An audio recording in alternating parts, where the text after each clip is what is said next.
Hi, and welcome everybody to this week's show. I'm your host, Jack Canfield, and today I'm going to be talking with Reverend Jakob Merchant, who has dedicated his life to helping people deepen their experience of love, creating a living spirituality where every moment is life is lived inspired. And in the last 20 years, he has helped numerous people in the fields of spirituality, religion, and mental health. And he's here with me today to discuss his latest book, Surrender to Love, a book that can transform your life. Welcome, Jakob. Thank you. It's great to connect again with you. Me too. Now, surrender to love. What a great topic. It's I think love is the most important thing on the planet, as I know you do as well. So how would you summarize your new book, Surrender to Love? Surrender to love takes you from wherever you are to that realization and experience that love is all that exists. It is a process, like a technique, that in my experience and in my understanding is the most efficient way to freedom, to the freedom to love. And it's also a book for the spiritual seeker who already has been in contact with spiritual teachings, but now is ready for a transformation.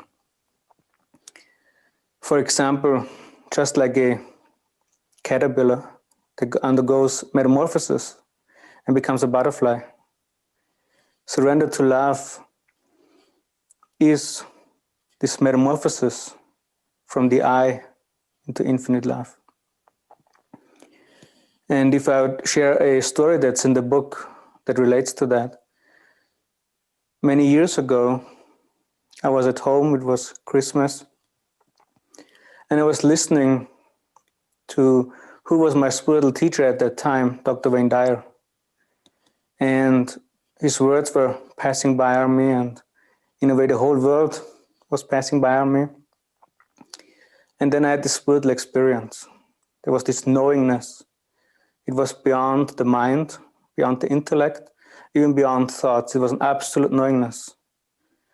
And that knowingness was that this life no longer belonged to me, that it wasn't my life. And so when I came out of the spiritual state, I rewound the tape and I wanted to know what he was talking about. And he was quoting a book called Power versus Force from Dr. David Hawkins. And I started studying Dr. Hawkins' work.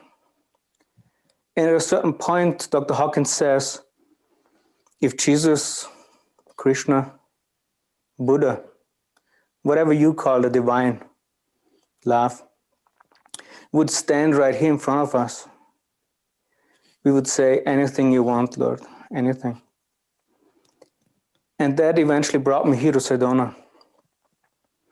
And with that intention of surrendering to love, I had another spiritual experience where the whole world would fade away, all form was fading away, there was no body, there was no mind. There was only this inner light, this golden light. There was only love. What was different this time, I had this experience many times as a child, was I had a different context, I had an understanding, and most importantly, I had some support and guidance. And so I could surrender to love. And this support and guidance is what the book offers. When you talk about surrendering to love, I'm thinking of our average viewer out there who, everyone wants to be more, we all know that love's important, whether we live it or not. But for the average person who's just starting out, perhaps not, an advanced spiritual seeker, explain what you mean by surrendering to love. Yes. And I would also like to say, the less you know, the better it is. The easier it is to actually practice spiritual life. There's more openness. So surrender to love is a form of self-surrender, a form of giving yourself completely. You could say to the divine, and in particular to love. In this process, one of the things that is most important is to come to a place where the love for love is greater than for the individual self. And we do this with various different things. from spiritual counseling to worship services to courses and so forth. But there needs to come a point where the love is so great that one can give up anything, can give up their individual self or that I. And from there comes then the freedom. I think most people, before they really delve deeply into it, are kind of scared by that concept. I'm going to give up myself. I'm going to give up the I, as you call it, the ego, whatever, the identification with that which really isn't me. And they're afraid, well, who do I become then? Talk about that. Yes. So it's really a stepwise process for many. What we are offering is often, there's this first glimpse of love by being loved. Then there might be an expanding of the experience of love into unconditional love. And then finding a love that doesn't depend on anything because it's beyond form. What it means is really that one becomes a quality love instead of being a person. And it's a natural process. One just grows in that experience. So it's not something that one forces oneself to do.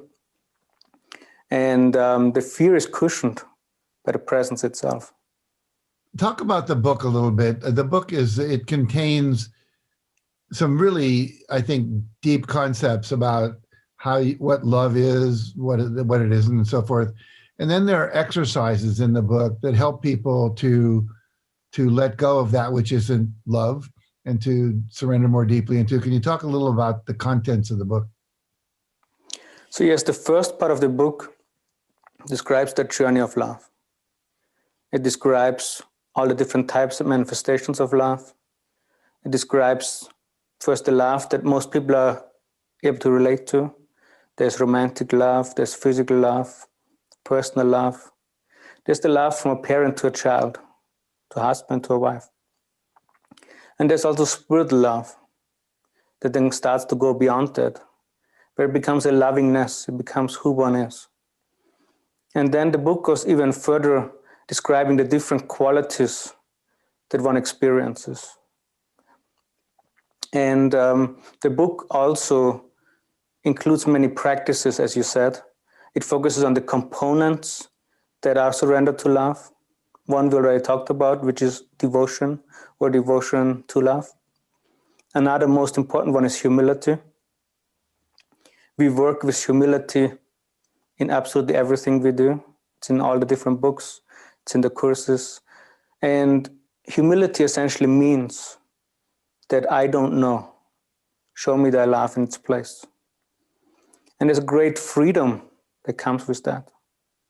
When we look at problems that people face, how do we solve those problems? Humility can be a direct avenue to solving many of those problems. Mm-hmm. Another component would be focusing on the will itself and working with that. And in that aspect, it can be very effective because in every situation that we're facing, there can be immediate freedom by letting go of the individual will.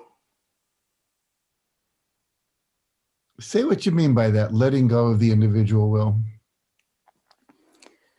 The individual will is what the I, the self, who we are in a sense, wants in a certain way. It wills it a certain way.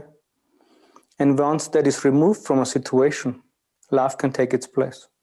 Mm-hmm. So I'm curious, from where you are now in your life, which is very evolved, and with all that you know now, if you could talk to the you that you were 10 or 20 years ago, what's the one thing you might say to yourself? I would say that love is the most important aspect of one's life. There's nothing beyond love. Sometimes we tend to look for certain gains, we look for different things, and I would tell myself that there's nothing beyond love. When we talk about love as the ultimate reality, it is at the same time the very pathway to go there. I would say to myself 10, 20 years ago that one of the most helpful things in my life has been to have a certain spiritual guidance. I remember when I was younger and had certain spiritual experiences, there was nobody there that I could talk to that could help me in any way. And only when I found different spiritual communities, when I eventually found my spiritual teacher, facilitating many transformations automatically. And so I would say to myself, to find a spiritual community, to find a spiritual counselor or teacher or anything of that sort, that will facilitate more transformation and it will be more helpful than most other things. No, I hear that, excuse me, I hear that a lot from people who have had some kind of awakening, perhaps in a dream or, just a midi moment of enlightenment, if you will, and they don't know what to do with it because they don't have a guide, they don't have a teacher, they don't have anyone who knows how to explain to them what's going on and to guide them from that place. So I totally agree with you. Now, I know that you have a beautiful retreat and you have a health center in Sedona, Arizona, and you offer in-person and online classes, other events, services.